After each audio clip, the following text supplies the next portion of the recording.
이 세상은 겉으로 보여지는 것에 주목하고 그것을 칭송하며 그것을 따라가는 그런 가운데에 있습니다. 그래서 겉이 예뻐야 하고 겉이 좋아야 합니다. 속은 썩어 문드러져도 괜찮습니다. 행복도 가짜 행복, 겉으로만 행복합니다. 그 행복이 참된 행복인 줄 알고 그렇게 따라가고 우리가 추구하는 가치도 눈에 보여지는 것이어야 합니다. 이게 세상입니다. 맞습니까? 그래서 세상의 칭찬은 사람들을 기분 좋게는 만들어주지만 그 속에는 능력이 없어요. 힘이 없어요. 오늘 저는 진정한 하나님의 칭찬, 그 하나님의 칭찬을 받는 사람, 어떤 사람들인가? 그 사람들이 바로 누구여야 되는가? 누구죠? 나여야 한다. 오늘 하나님의 칭찬받는 자라고 하는 제목으로 오늘 본문의 말씀 마태복음 25장의 말씀을 보시겠습니다. 마태 25장 21절 말씀입니다. 성경을 펴시든지 아니면 앞에 자막을 봐주시기 바랍니다. 같이 읽겠습니다. 시작. 그 주인이 이르되 잘하였다 착하고忠誠의 종아 네가 작은 일에 충성하였으니 내가 많은 것을 내게 맡기리니 내 주인의 즐거움에 참여할지어다 하고 23절 하나 더 보겠습니다. 23절입니다. 같이 읽습니다. 시작. 그 주인이 이르되 잘하였다 착하고忠誠의 종아 네가 작은 일에 충성하였으니 내가 많은 것을 내게 맡기리니 내 주인의 즐거움에 참여할지어다 하고 하나님이 칭찬하십니까? 이 칭찬을 들어야 합니다. 아멘. 세상이 해주는 칭찬 별거 아닙니다. 껍데기예요. 여기 서 있는 저도 어린 시절에 칭찬을 많이 받고 자란 사람입니다. 만나는 이마다 저에게 직접 대놓고 칭찬해 주셨고 뒤에서 우리 아버지 어머니를 통해서 칭찬해 주셨습니다. 그 칭찬을 먹고 자라니까 이 정도밖에 안 돼요. 그 세상이 주는 칭찬의 한계입니다. 그게. 그러나 하나님의 칭찬은요, 뭐가 보장되어 있을까요? 영생이 보장되어 있고요. 또 뭐가 보장되어 있어요? 왕 같은 천국이 보장되어 있어요. 또 뭐가 보장되어 있어요? 예, 이 땅에서 우리가 누리는 모든 삶의 기쁨과 행복과 진정한 평안과 자유가 보장되어 있습니다. 이 칭찬 듣고 싶으시죠? 네. 잘 들으셔야, 오늘 이 시간 잘 들으셔야 이 칭찬 받습니다. 자, 세상은 외모를 봅니다. 사무엘상 16장 7절에 말씀하셨어요. 하나님. 뭐라고요? 사람은 외모를 보거니와 나 여호와는 뭘 본다? 중심을 보신다. 맞아요. 인간의 눈은 밖으로 뚫려 있어서 밖에 것만 봐요. 보이는 것만 봅니다. 보이는 것만 봐요. 있다고 다 보는 거 아니에요? 그래서 딱 보면 우리 친구 집사님 신수가 멀쩡하지 아주 정말 잘생겼습니다. 그러면 그걸 들은 사람은 어때요? 마음이 좋아요? 기분이 좋아요. 아, 내가 잘생겼구나. 그 다음에 또 우리 집사님을 보면서 아이고 우리 김금숙 집사님 아주 아름답습니다. 여러분 여자들은 그냥 어떻게 해요? 아주 속된 말 찢어집니다. 너무 좋아요. 이게 세상의 칭찬이에요. 그래서 옛날부터 어르신들이 그랬어요.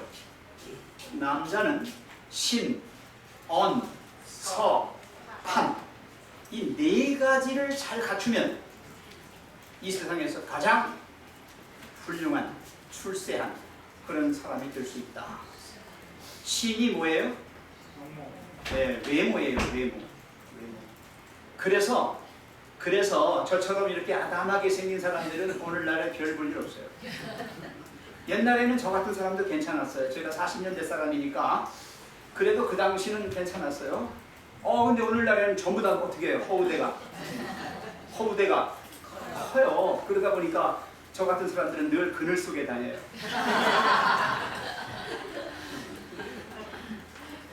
저는 하늘 볼 일이 더 많아졌어요. 왜? 사람들이 자꾸 가리니까 고개가 자꾸 들려. 그리고 다 얼굴들이 위에 있으니까 이렇게 봐야 돼. 우선 우리 아들들부터 이렇게 봐야 돼. 맞죠? 네. 그래서 잘생겨야만 칭찬의 대상이 됐어요. 그 다음에 말도 그래요. 말 솜씨. 이 말씨도 예뻐야 되겠지만은 단어 하나하나를 구사하는 이 음성도 어떻게 돼요? 이것도 아름다워야 돼요. 그래서 누가 아주 유창한 웅변을 하고 누가 거창하게 연설을 하면 와! 브라보! 그죠? 저 사람 어디로 보내죠? 국회로. 네. 말 잘하면 이 세상은 칭찬받습니다. 그 다음에 이 글씨를 잘 써야 돼요. 문장력도 있어야 되지만 글자 하나하나를 똑바로 잘 쓰면, 예쁘게 쓰면 사람들이 다 그 사람을 어떻게 해요? 인정해주고 칭찬해줍니다. 그리고 무엇보다도 자기가 가지고 있는 직관과 자기의 어떤 이 판단 기준이 있어가지고 명확하게 이렇게 사리분별을 가져서 그렇게 처신하고 대인관계를 맺고 사는 사람들은 정말 칭찬을 받습니다. 그 사람은 딱 부러진 사람이야. 그 사람은 정말 된 사람이야. 이렇게 말합니다. 그래요. 인간은 기껏 보아야 뭐밖에 못 봐요? 외모밖에 못 봐요. 보이는 것만 봐요. 제가 왜 이걸 자꾸 강조하냐면 우리가 지금 나도 모르게 지금 거기에 끌려가고 있어요. 너무 그쪽으로 치중이 있어요. 여러분 껍데기만 자꾸 해갖고는 안 돼요. 껍데기만 하셔갖고는 안 됩니다. 속도 그렇게 돼야 돼요. 속. 그래서 저는 오늘 이 시간에 하나님의 칭찬받는 자라고 하는 제목은 붙였습니다. 그러나 진정한 칭찬의 정의 그리고 그 칭찬을 받는 대상이 무엇이어야 되는가 하는 것을 말씀드리려고 합니다. 사람을 이렇게 분해해서 부분적으로 뜯어보면 안 돼요. 그 사람이 가지고 있는 용모나 그 사람의 말씨나 그 사람의 글솜씨나 그 사람의 판단력이나 그런 부분을 떼어서 그 사람을 보시면 안 된다는 겁니다. 우리는 뭘 봐야 됩니까? 전인을 봐야 돼요. 그걸 사람들은 인격이라고 하고 사람 견됨이라고 얘기합니다. 그걸 그리스도인들은 뭐라고 그래요? 품성이라고 합니다. 품성이 칭찬의 대상이 되어야 합니다.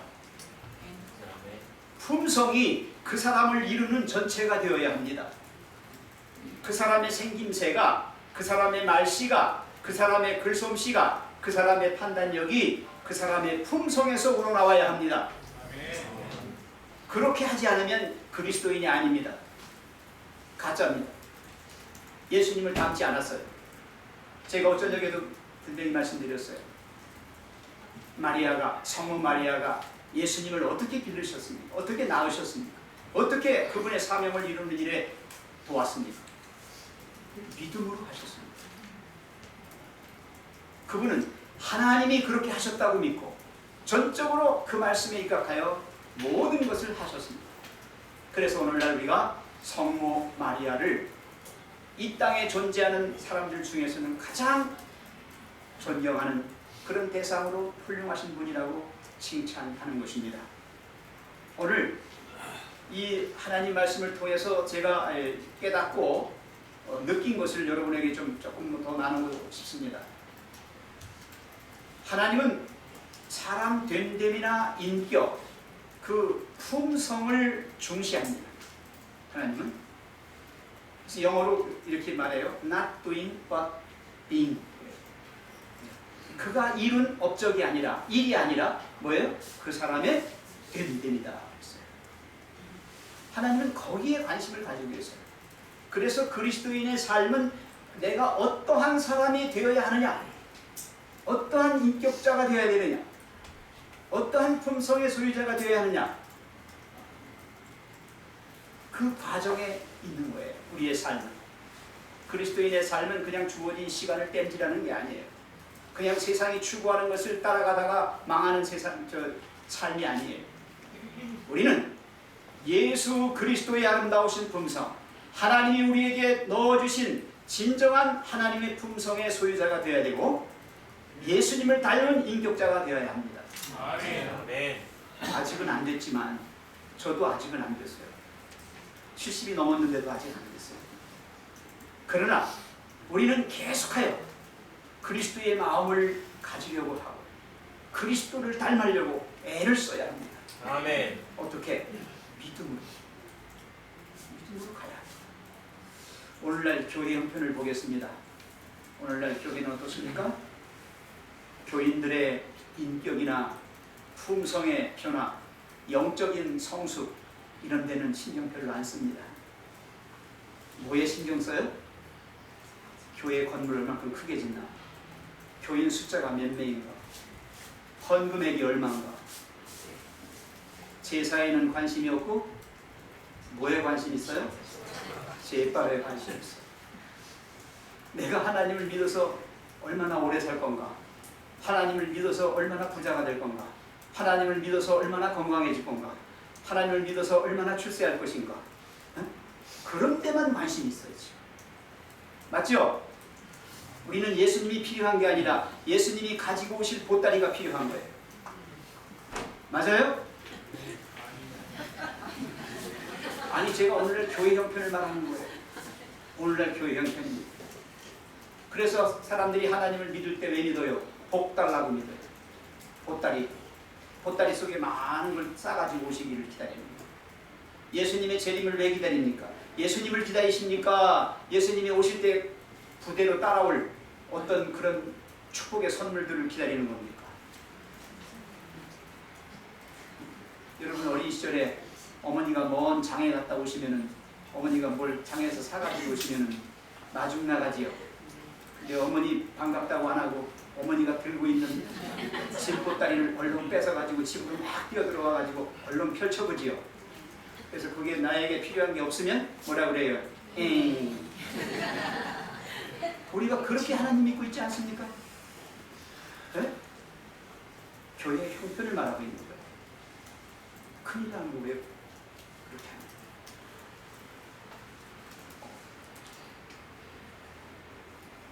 오히려 이 교회의 성장이나 이 선교 사업이나 이런 쪽에 너무 신경을 쓰다가 정작 자기 영혼 구원받는 거에 대하여는 소홀해서 나중에 구원받지 못할 수도 있다는 것입니다. 그래서 오늘날 교회에서요, 쉐마 교육이라는 게 아주 지금 교회에서 붐을 일으키고 있어요. 뭐라고요? 쉐마. 뭐냐면 하나님의 말씀을 깊이 받아들여서 말씀에 똑바로 서야만 비로소 이제 무슨 선교 사업이 됐든 다른 일을 할 수 있다는 거예요. 아멘. 중요합니다. 왜 우리 교회를 남은 교회라고 하고 남은 무리라고 하고 진리교회라고 합니까? 이 말씀을 가진 교회란 말이에요. 다른 교회들이 다 다른 쪽으로 따라간다 할지라도 우리는 하나님의 말씀 가지고 말씀 위에서 모든 것을 말씀으로 하셔야 합니다. 어제 마리아가 천사 가브리엘이 나타나서 말했을 때 뭐라고 그랬어요? 말씀하는 대로 이루어지. 하나님께서 이르시는 말씀대로 순종하겠다는 것입니다. 그랬더니 정말로 예수님이 당신의 뱃속에 잉태된 것입니다. 예수님이 내가 내 안에 들어가겠다고 했잖아요. 맞죠? 마리아의 뱃속에 들어갔어요.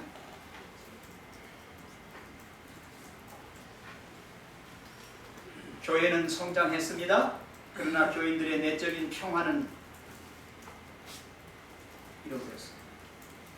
교회 오는데도 너무 부담을 가지고 오고 있어요. 그렇죠? 여러분, 안식일은 부담으로부터 해방되는 날이에요. 아멘. 근데 여전히 교회에 오는 게 부담이 될 수 있어요. 내적인 평화가 없는 거예요. 그냥 의무적으로 형식적으로 오는 거예요. 이거 아니잖아요? 교인 숫자는 늘어났는데 제대로 된 정직한 교인의 숫자는 늘지 않았다는 겁니다. 어떤 교회들은 수만 명씩 집회를 해요. 그래서 어떤 교회는 아예 교회를 안 짓더라고요. 이름하여 광장교회. 왜? 너무 많으니까 건물 속으로 가두기가 힘드니까 그냥 운동장 같은 데서 하겠다는 거죠. 숫자는 늘어났어요. 그러나 정말 천국에 합당한 그런 사람의 숫자는 어떻다? 늘지 않았다라고 합니다. 처음에는 선교 사업을 하다가 사업은 커지고 선교는 없어졌어요. 처음에는 예수님의 일을 하다가 일은 많이 늘어났는데 누가 없어요? 예수님이 안 계신 거예요. 처음에는 하나님의 사업을 하다가 사업은 번창했는데 하나님이 어떻게 됐어요? 하나님은 잃어버렸어요. 여러분, 마지막 때 우리는 깨어 예비해야 합니다. 아멘. 준비해야 합니다. 아멘. 무엇을 준비해야 할까요? 우리의 외모를, 우리의 말솜씨를, 우리의 글솜씨를, 우리의 판단력을? 아니요. 외적인 것은 다 아니에요. 뭐예요? 우리의 사람됨됨입니다. 우리의 품성입니다. 이제 그 말씀을 성경을 통해서 증명해 보여드리겠습니다. 여러분, 구약시대에 가장 하나님의 칭찬을 받은 사람이 있어요. 누구였습니까? 가장 칭찬받은 사람. 아니, 네, 욥입니다. 욥입니다. 욥은 평생을 통하여 하나님 칭찬받은 사람이에요. 다윗은 나는 잘못도 했고요. 응? 그죠? 잘못하면 하나님으로부터 또 할 뻔도 했어요. 욥이에요. 자, 욥기서 한번 펴십시오. 욥. 어떤 사람인가? 자, 욥기서 1장 1절부터 1절 읽겠습니다. 1절. 같이요. 시작. 우스산에 요나라는 사람이 있었는데 그 사람은 순전하고 정직하여 하나님을 경외하며 악에서 떠난 자라. 자, 여기 기록된 이 자체부터 지금 굉장한 칭찬이 들어 있습니다. 자, 여기 있는데 이 사람이 어떤 사람이었다고요? 순전하고 정직하여 뭐해? 하나님을 경외해. 하나님을 경외합니다. 네? 그러면서 뭐라 그랬어요? 악에서 떠난 자라. 자, 8절 하나 더 읽어요. 8절에도 나옵니다. 자, 같이 읽습니다. 시작. 여호와께서 사람에게 이르시되 내가 내 종 욥을 기대하여 보았느냐 그와 같이 순전하고 정직하여 하나님을 경외하며 악에서 떠난 자가 세상에 없느니라. 세상에 없느니라. 누구밖에는? 너밖에는. 욥밖에는. 이런 소리 듣고 싶어요? 아멘. 이 친구밖에는. 아멘. 최병근밖에는. 아멘. 아, 그 소리 듣고 싶어요. 아멘 크게 하신 차상석밖에는. 세상에 없어. 이런 칭찬이 어디 있어요? 더 기가 막힌 거는요. 그 뒤에 또 한번 보세요. 2장 3절을 한번 보세요. 2장 3절. 2장 3절. 자, 같이 읽어요. 시작. 여호와께서 사람에게 이르시되 내가 내 종 욥을 주의하여 보았느냐 그와 같이 순전하고 정직하여 하나님을 경외하며 악에서 떠난 자가 세상에 없느니라. 내가 나를 격동하여 까닭없이 그를 시기하였어도 그가 오히려 자기의 순전을 굳게 지켰느니라. 아멘. 엄청난 고난을 겪고 나서도 하나님의 칭찬은 어떻게 돼요? 계속돼요. 계속됩니다. 만약에 욥이 축복을 많이 받았는데 이런 칭찬 받았다? 아니잖아요. 모든 어려움, 모든 그 힘든 삶의 과정을 거치고 나서 그때까지도 여전히 하나님의 칭찬을 받을 수 있었던 거예요. 이건 대단한 것입니다. 자, 하나님이 어떻게 욥이 하나님을 경외했습니까? 어떻게 섬겼습니까? 아까 그 경외했다는 말 앞에 전제가 뭐였어요? 순전하고 정직한. 순전하고 정직한. 무슨 말씀인가? 하나님과 나 사이에 뭐가 없다는 거예요? 벽이 없어요. 벽이 없어요. 아무런 방해물이 없어요. 하나님과 내가 그냥 하나 붙어 있는 거예요. 하나인 거예요. 그렇게 경외했어요. 조금도 의심하지 않았어요. 조금도 믿음이 흔들리지 않았어요. 아무리 고난이 와도 어떠한 역풍이 불어도 그는 끝까지 하나님을 신뢰했고 그는 모든 존재를 다해서 하나님을 경외했습니다. 그게 중요한 것입니다. 근데 우리는 어떠합니까? 조금만 어떤 아픔이 오거나 내가 생각한 대로 되지 않으면 하나님 이게 뭡니까? 에이! 그죠? 그렇지 않습니까? 자기 뜻대로 되면은 호호해 하면서 하나님 감사합니다 찬양하다가 조금만 안 되면 하나님 이게 뭐야?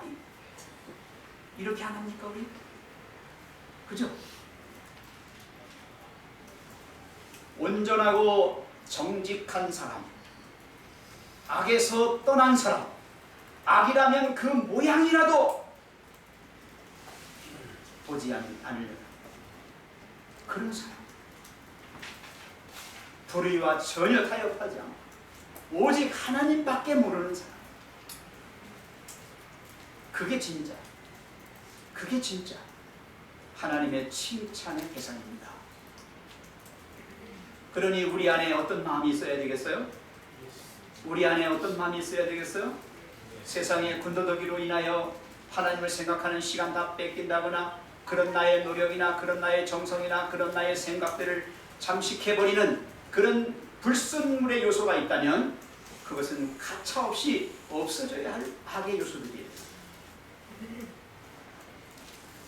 이게요, 욥이 그렇게 엄청난 고난을 겪으면서도 그걸 이길 수 있었던 비결은 뭔가? 그건 바로 그의 마음속에 그러한 생각, 그러한 마음이 있었기 때문에 그렇습니다. 이를 갈면서 참고 견딘 거 아닙니다. 응? 굉장히 쓰라린 고통 속에 있으면서 울부짖으면서 견딘 거 아닙니다. 오히려 사람들이 와서 조롱하고 비웃고 아내마저 그냥 저주하고 막 그리 했는데도 불구하고 욥은 끝까지 하나님을 향한 당신 자기의 마음을 갖다가 온전히 하나님의 마음에 부합한 그런 마음으로 드렸어요. 이게 바로 순전하고 정직하다는 표현입니다. 순전하다. 불순물이 하나도 섞이지 않는다. 의심이나 염려나 걱정이나 어떠한 하나님과 나 사이를 가로막는 어떤 부정적인 요소들, 장애 요소들이 없는 상태를 말합니다. 그리고 이렇게 저렇게 왜곡된 삐뚤어진 마음, 삐뚤어진 생각이 아니라 곧바로 아주 다이렉트로 직접적으로 아주 곧게 하나님과 연결되어 있는 관계를 말합니다. 여러분, 우리가 이 세상을 살아가면서 우리는 너무 아닌 것을 긴 것처럼 가장하며 살려니까 힘든 겁니다. 나의 사람 됨됨이가 이것밖에 안 되는데 자꾸 더 좋은 사람 아니면 더 남들이 좋아하는 그런 사람이 되기 위해서 노력하다 보니까 인생이 힘드는 것입니다. 마태복음 7장에는 그런 말씀이 나와요. 16절로부터 20절에 보면은 그의 열매로 그들을 알지니라. 뭘로 안다고요? 열매로 안다고 했어요. 자, 사과나무가 있어요. 그 열매는 뭐여야 합니까? 근데 거기에 포도가 열렸습니다. 그럼 이거 사과나무 가짜입니까? 가짜입니다. 사과나무에다가 모조 포도 갖다 달아놓은 거지. 그렇죠? 사과나무니까 사과가 열리는 거예요. 자, 그 사과나무가 사과를 열어서 따먹을 수 있는 좋은 사과가 되기까지 사과나무 수고했어요? 어떤 수고했어요? 우선 이 뜨거운 여름철에 폭염을 어떻게 했어요? 이겼어요? 이 장마철에 이 비를 어떻게 했어요? 이겼어요? 흔들어대는 폭풍 후 바람을 어떻게 했어요? 이겼어요? 병이 쳐들어왔는데 병을 이겼어요? 벌레가 먹는데 이겼어요? 네. 모든 것을 참고 견디며 가는 과정 속에서 사과는 점점 사과로 돼가는 겁니다. 처음에 꽃이 지고 맺힌 열매 사과는 우리가 먹기에 좋지 않지요. 그건 칭찬받을 사과는 아닙니다. 그러나 그 모든 어려움을 겪고 난 가을에 빨갛게 익어서 따먹을 주인을 기다리는 그 사과나무에 잘 익은 사과는 칭찬받기에 넉넉합니다. 그리스도의 삶이 그런 겁니다. 욥이 그래서 칭찬받는 겁니다. 하나님은 그걸 아셨습니다. 이 욥은 내가 정말 어디다 내놔도 진짜 백이다. 사탄이 아무리 고소하고 아무리 정죄해도 흔들리지 없는. 한번 생각해 보세요, 여러분. 이 욥이 양이 7,000마리요, 약대가 3,000마리요, 소가 500마리요, 암나귀가 500마리요, 종도 많이 있다고 그랬어요. 그렇게 부자였어요. 근데 그 사업이 폭삭 망했어, 한 번에.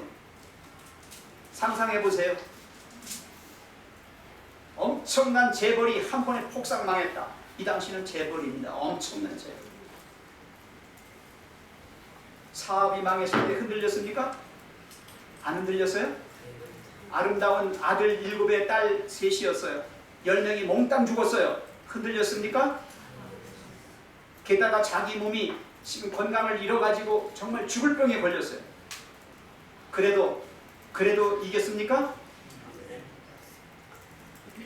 여러분, 그리스도인의 삶은 그런 겁니다. 외적인 거칠애들, 외적으로 뭔가 우리의 생명을 보장해주고 우리의 인생을 담보해준다고 생각했던 가치들이, 군더더기 같은 것들이 다 떨어져 나간다 할지라도 그것 때문에 애석해하면서 하나님을 원망하거나 그것 때문에 하나님을 덜 믿거나 우리의 믿음이 약해져서는 안 되는 것입니다. 아멘. 오히려 그걸 씌워주신 하나님 감사합니다. 아멘. 그게 있었더라면 내가 천국 못 갈 뻔했어요. 영생을 잃을 뻔했어요. 하나님 나를 깨끗하게 해주셔서 감사합니다. 아멘. 오늘 아침에 어떤 우리 은퇴 목사님 사모님이 저한테 하나의 글을 보내왔어요. 거기 보니까 박경리와 또 하나 누구가 두 여류 시인들이 마지막 숨을 거두가면서 쓴 문장을 보내왔는데 거기에 그런 말을 했더라고요. 나는 돌아가고 싶지 않습니다. 그랬죠. 모든 걸 다 없애주셔서 감사합니다. 내 생명, 이 간당간당하는 이 생명까지도 하나님 품에 잠들 수 있게 해주셔서 감사합니다는 거예요. 더 이상 힘들지 않으니까. 사랑하시는 여러분, 하나님이 우리에게 요구하시는 것은 그것입니다. 우리의 인격이고 사람 됨됨입니다. 그것은 예수 그리스도의 품성, 그분의 마음입니다. 그분의 마음을 소유한 우리가 되길 바랍니다. 아멘. 그분의 그 아름다우신 인생의 모든 것들이 우리의 삶이 되기를 바랍니다. 아멘. 두 번째로 시편 1편을 보시겠습니다. 시편 1편입니다. 거기 있는 사람은 악인의 꾀를 쫓지 아니하며 죄인의 길에 서지 아니하며 오만한 자의 자리에 앉지 아니하고.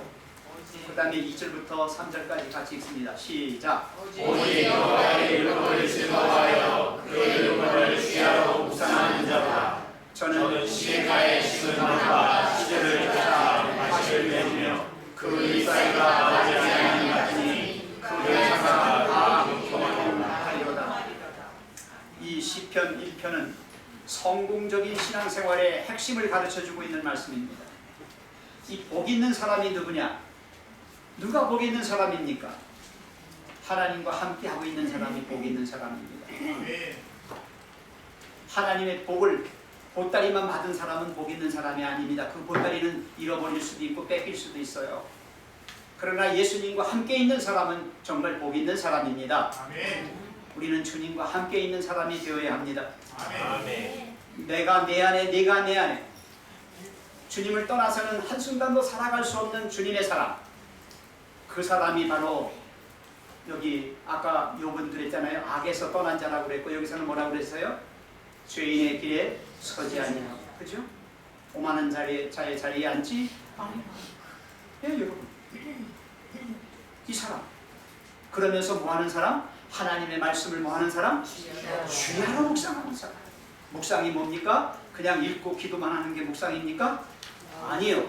이 말씀을 또 되씹고 또 되씹어서 그것으로 나를 살피고 내 안에 잘못된 게 있으면 고치고 더 좋은 게 있으면 더 그걸 북돋아주고 그래서 내가 변화되는 것입니다.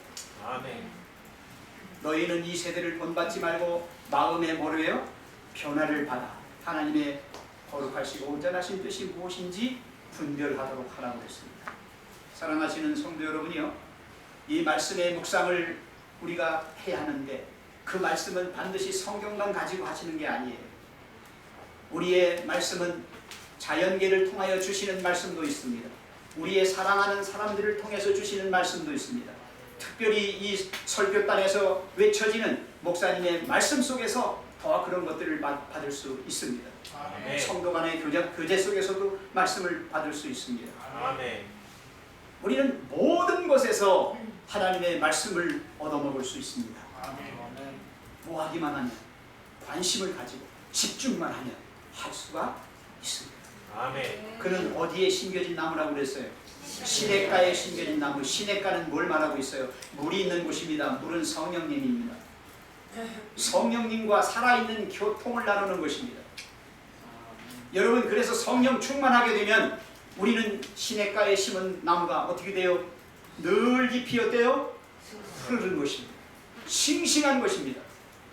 그래서 그리스도인은 육적으로는 약하지만, 우리가 이 땅에 존재하는 외적인 요소들은 약하지만 하나님이 주시는 힘과 능력으로 활력을 얻고 거기서 생기를 얻고, 아무리 내가 연세가 드셨고 병들어서 다 죽는다 할지라도 끝까지 하나님의 그 생명력이 나를 충만하게 해서 내가 끝까지 그 속에서 살아남을 수 있는 것입니다. 아멘. 그것이 안 된다면 우리는 껍데기만 먹고 있는 거예요. 껍데기만 취하고 있는 거예요. 저는 오늘 이 시간에 여러분에게 분명히 말씀드립니다. 우리가 신앙인이지만 이 중요한 말씀에 관심을 갖지 못하고 있습니다. 그래서 우리의 삶이 시들시들합니다. 말씀에 확신이 없습니다. 그리고 살아가는 삶의 가치가 이리저리 흔들립니다. 세상이 흔들리니 나도 흔들리고 온 식구가 같이 흔들리고 있습니다. 여러분, 중심을 잡으셔야 합니다. 여호와께서 중심을 보십니다. 여러분의 중심이 정말로 하나님이 원하시는 그 아름다운 품성의 사람인가 하는 것입니다. 말씀을 밤낮으로 묵상하며 복을 받는 자가 되고 그 복으로 우리의 삶이 성령님과의 교통 안에 늘 신선하고 감격과 감동이 오는 그런 삶이어야 하는 것입니다. 저는 제가 이 세종행복교회에 있는 것을 참 다행으로 생각하고 감사하게 생각합니다. 기존의 많은 교회들은 저희가 목회한 교회도 마찬가지입니다. 이미 교회가 틀을 딱 갖추고 있어서 새로운 신선한 감격이 없어요. 그냥 그랬어요. 근데 세종행복교회는 아닙니다. 매 안식일마다 얼굴이 바뀌고 매 안식일마다 성도님들의 표정이 바뀌고 목사님의 설교에 모두가 아멘하면서 할 때 내가 그냥 확 살아납니다. 내가 산다니까요. 내가. 이 70노인 내가 살아난다고요. 살아나면 겁나요? 살아나야 합니다. 그 집안에 노인이 살아야 애들이 행복한 거예요. 아멘. 노인 싹 없어지고 애들만 남으면 이렇게 쌈만 하고요. 나중에 망해요. 그래서 오래오래 신앙하신 분들이 정말 은은한 그리스도의 빛으로 비춰주고, 예? 막 타오르는 광솔 같은 우리 차상석이나 이 친구나 이런 친구들이 와서 이 교회가 활활 뚝 타오르면 슬슬 꺼져가던 신앙도 다시 불붙어가지고 타오르는 것입니다. 나는 그래서 세종행복교회에 있는 걸 너무 행복하게 생각합니다. 이름도 행복이지만 여러분, 그래요. 하나님이 칭찬하시는 사람은 다른 사람 아닙니다. 그저 오직 하나님 당신밖에 모르고 당신의 말씀이라면 아멘밖에 모르는 그러한 우리여야 합니다. 하나님의 품성이 내 안에, 그리고 늘 성령님과 살아있는 교통을 통하여 우리의 모든 존재들, 우리의 생김새, 우리의 말씨, 우리의 글솜씨, 우리의 판단력, 이 모든 우리를 이루는 인격이, 사람 됨됨이가 예수 그리스도를 닮은 존재여야 합니다. 아멘. 이제 저는 말씀을 마칩니다. 만약에 하나님이 주신 이 달란트가 딴 게 아니에요. 하나님의 가족이에요. 우리가 하나님의 자녀예요. 그렇죠? 그렇다면 너와 나는 떨어진 존재가 아니라 우리는 하나입니다. 아멘. 하나예요. 기억하세요. 딴 사람이 아니라 바로 당신이 나하고 나가 당신이라는 거예요. 서로 그런 관계 속에서 살아가는 것입니다. 교회가 뭐냐? 그런 공동체입니다. 예수 그리스도를 중심으로 해서 하나의 공동체가 그게 바로 교회입니다. 아멘. 그래서 교회 안에서 나누는 대화, 교회 안에서 서로 보는 이 모습들, 이것들이 전부 다 어떻게 보여야 되느냐? 예수님의 눈으로 보여야 합니다. 아멘. 예수님의 눈으로 보여야 합니다. 미흡게 보이면 안 되는 거지요. 예수님의 사랑의 눈으로 바라보십시오. 예수님의 은혜의 눈길로 그를 긍휼히 여기십시오. 오늘 배웠지 않습니까? 왜 우리가 연약한 자를 도와야 합니까? 네? 왜? 우리가 가진 게 너무 많아. 그래서 그걸 나눔으로 인하여 그가 내 가족임을 인정하고, 하나님 저 잘했죠? 그러면 하나님이 잘했다 칭찬받아요. 아멘. 욥이 얼마나 신났을까요? 여러분, 시편에 있는 이 사람처럼, 이 사람이 바로 난데, 복 있는 사람인데, 이 사람처럼 늘 그의 삶이 싱싱하고 푸르러서 나중에 열매를 잘 맺어가지고, 아이고 침이 돌죠? 이렇게 맛있는 사람이 되면 여러분은 이미 우리는 영생을 얻었고 천국에 들어간 사람이 되는 것입니다. 아멘. 사랑하는 세종행복교회 성도 여러분이요, 우리는 욥과 같이 순전하고 정직한 사람이 되어 하나님을 경외하고 악에서 떠난 사람이 되어야 하겠습니다. 우리는 복 있는 사람으로서 죄인의 길에 서지 아니하고 오직 여호와의 말씀을 밤낮으로 묵상하여 시냇가에 심은 나무처럼 끊임없이 성령님과 교제하며 늘 푸르고 싱싱해서 생명 있는 성령의 열매를 풍성히 맺어서 만사가 형통한 인생을 살게 되시기 간절히 바랍니다. 아멘. 감사합니다.